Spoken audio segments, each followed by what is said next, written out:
ব্যাকওয়াটারের নৈসর্গিক প্রাকৃতিক শোভা দেখতে দেখতে আমরা ক্রমশ এগোতে থাকলাম আলেপ্পোর দিকে। বাড়তে থাকলো জলের পরিসরও, কারণ এবার লেকে এসে পড়েছি। চারিদিকে ক্রমশ দৃশ্যমান হচ্ছে নারকেল গাছের সারি।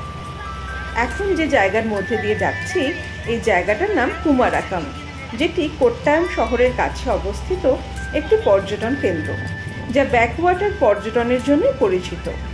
এর অদূরে রয়েছে কেরালা রাজ্যের বৃহত্তম লেক ভেম্বানাদ। এর আশেপাশে রয়েছে অনেক রিসর্ট, যেখান থেকে প্রত্যক্ষ করা যায় ব্যাকওয়াটারের শোভা। যতই এগোচ্ছি ক্রমশ দৃশ্যমান হচ্ছে বক সারসের মতো পাখিরা।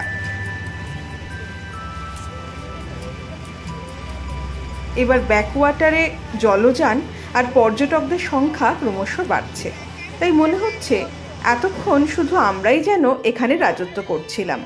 গ্রামের শান্ত মনোরম পথ ধরে যাত্রা শুরু করার কারণে ব্যাকওয়াটারে এই নিরিবিলি পরিবেশটা আমরা পেয়েছি, যেটা ছিল বাড়তি পাওনা।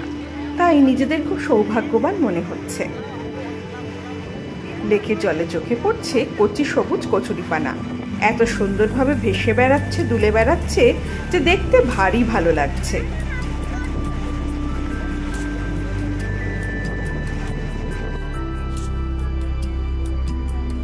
এখনো বেশ কিছুটা পথ অতিক্রম করলে তবে আমরা পৌঁছবো আলেপ্পো। সেই বাকি যাত্রাপথের শোভা প্রত্যক্ষ করতে চোখ রাখুন আমাদের পরবর্তী ভিডিওতে।